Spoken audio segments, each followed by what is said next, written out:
My hands gripped the edges of the podium, knuckles white, heart pounding like the thunderous beat of a battlefield drum. The guests sat in neat rows, the air filled with the swell of music.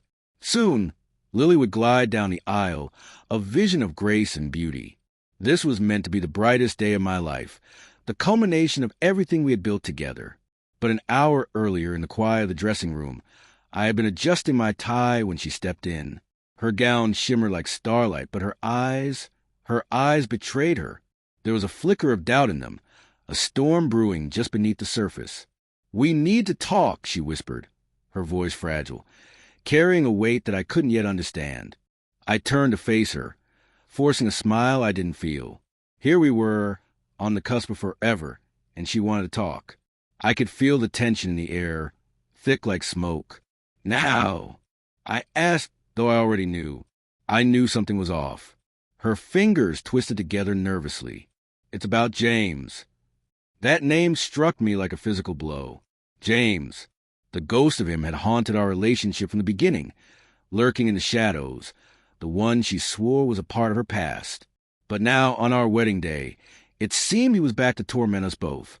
I tried to keep my voice steady, though it wavered. "What about him?" She drew in a breath, her shoulders trembling ever so slightly. "He's here." The words were a punch to the gut. "James?" I asked, barely able to believe what I was hearing. She nodded, her face pale, her voice barely above a whisper. "He called last night. He said he needed to say goodbye. I told him he could come." The world stopped. Time itself seemed to halt as I processed her words. The audacity. "You did what?" Her voice faltered, her eyes searching mine. "He's not here to ruin anything. He just needs a moment to close the chapter. I thought it would be okay. He'll sit in the 4th row, just behind the family." I felt the room spin, the blood rushing in my ears. "The 4th row? Are you serious, Lily?" My voice came out harsh, tight with disbelief. She reached out, her fingers brushing against my arm, a plea in her touch. "Please don't be upset. I didn't tell you because I knew you'd take it wrong." I shook my head, stepping back from her. "Take it wrong? Lily, do you honestly think it's normal to invite your ex to our wedding?" My words hit her like stones, cold and sharp. She faltered, her voice trembling as she spoke. "I owe him this. I need it, too. I need to move on. I need closure." Something inside me shattered, an invisible wall crumbling with the force of her words. "No," I whispered, my chest tight. "You don't need closure. You need to choose. You need to choose me."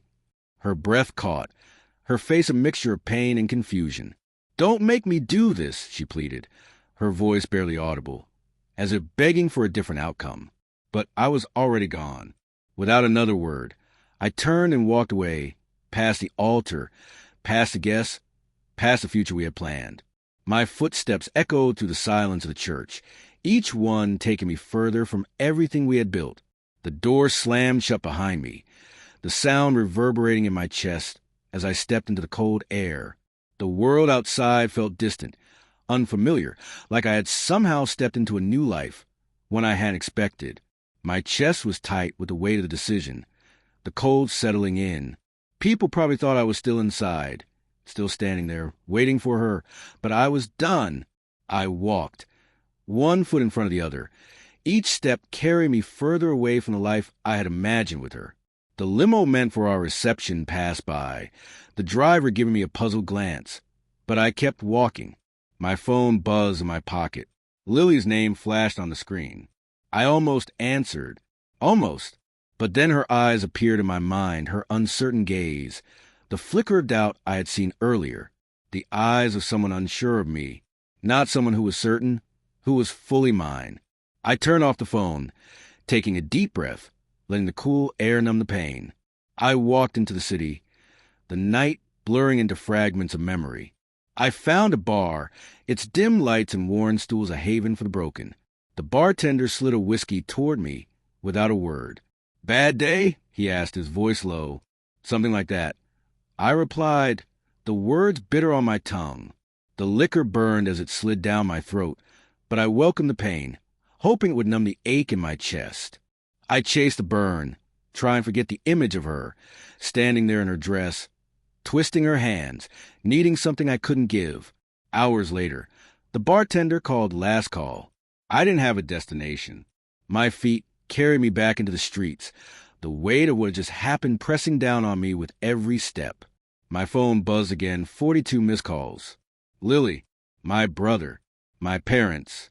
But I didn't need to hear their pleas, their voices begging me to return. I had already made my choice. I had already left. I opened social media, and there it was, a photo of Lily at the altar, her smile soft, James beside her, his arm around her waist.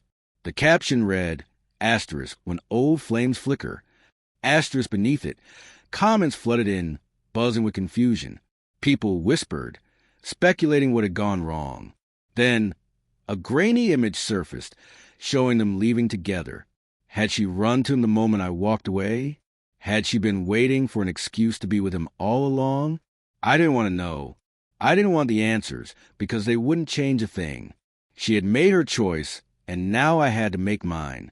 So I erased her. Every text, every photo, every trace of her. Her number was blocked. I packed a bag, left the city, no goodbyes, no explanations. I became a shadow, a ghost, disappearing into the unknown. 3 years passed. I built a new life in a small town, far from the chaos, far from the memories that clung to me like a second skin. A simple job, a quiet apartment by the lake, and in the stillness, I found peace. The past felt like a distant echo, something that no longer had the power to haunt me. But the past has a way of finding you when you least expect it. One evening, as I was leaving the cafe, I felt the air change. It was subtle at first, like a shift in the atmosphere, something I couldn't quite put my finger on. And then I saw her. Lily. Her hair was cropped short, her eyes weary, tired like someone who had seen too much.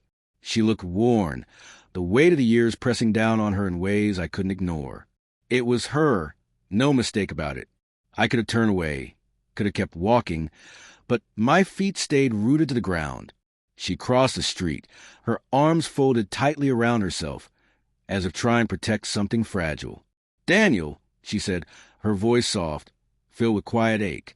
I swallowed, my breath catching in my throat. "How did you find me?"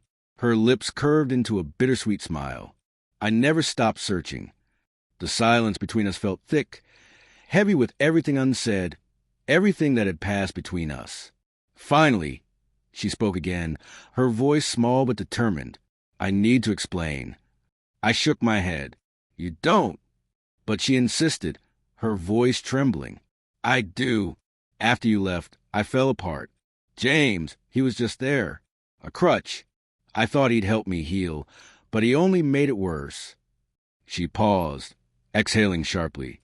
"I thought I needed closure, but what I really needed was you. I never wanted him. I wanted you. I was just too late." Her words, though filled with regret, didn't soothe me. They only tired me, weighed me down with the realization that her need for closure had come too late. "You don't need to say this now," I said, my voice distant. A tear traced down her cheek. She wiped it away quickly, but the vulnerability in her eyes stayed. "I know, but I had to try. Do you still love me?" The question hung between us like a tangible thing, heavy and uncertain. I paused. The truth settled my chest, simple and undeniable. I had loved her once. But that was all. It was over now. "I did," I said, my voice steady, but the pain of it sharp and final. She nodded, her eyes glistening with unshed tears. "I'm sorry, Daniel, for everything." I gave a small nod, not in forgiveness, but in release. A release from the past, from everything that had come before. "Goodbye, Lily." She whispered it, barely audible, her voice breaking. "Goodbye, Daniel." And then she turned and walked away. This time, I didn't stop her. This time, I didn't look back. I had already let her go.